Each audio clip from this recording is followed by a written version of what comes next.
Isang mapagpalang araw sa lahat.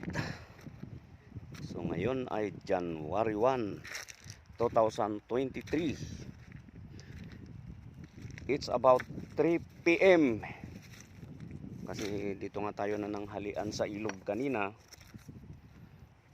At sinamantala nating isit up yung ating fish net.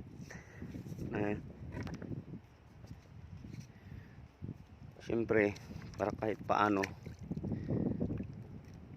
may magagawa naman tayong kulungan ng isda.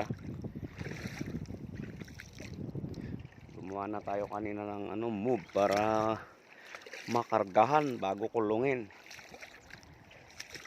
Pero ito nga, tinitignan ko yung mga gabi dito kasi may mga gabi.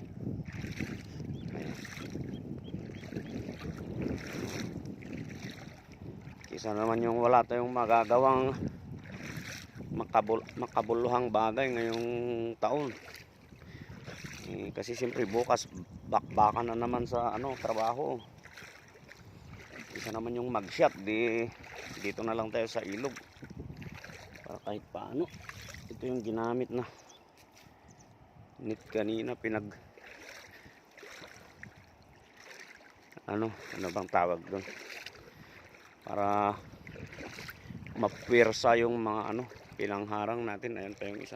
Para mapwersa yung mga tilapia na maipasok dito sa fish net na ating ginawa. Ayan yung ilog, no? Talagang na ngayon. Summer na kasi. Mamaya-maya manghuhuli ulit tayo ng pero hindi na natin ilalagay na lang. So ayan yung kwan. So nakatakbo na yata yung laman yung napapasok natin, pero hindi naman siguro. So ito ganito yung ginawa natin para magkaroon tayo ng ayan. Ayan, diba? Ayan. Pakakainin na natin to. Dagdagan na natin ang wala na akong makitang isda pero kanina sinilip ko ito, mga nasa 30 piraso siguro yung laman na tilapia. Pero at least nakasit up na, kakargahan na lang natin. So ito yung next move natin. Manghuhuli tayo mamaya dyan banda siguro. So ganito talaga.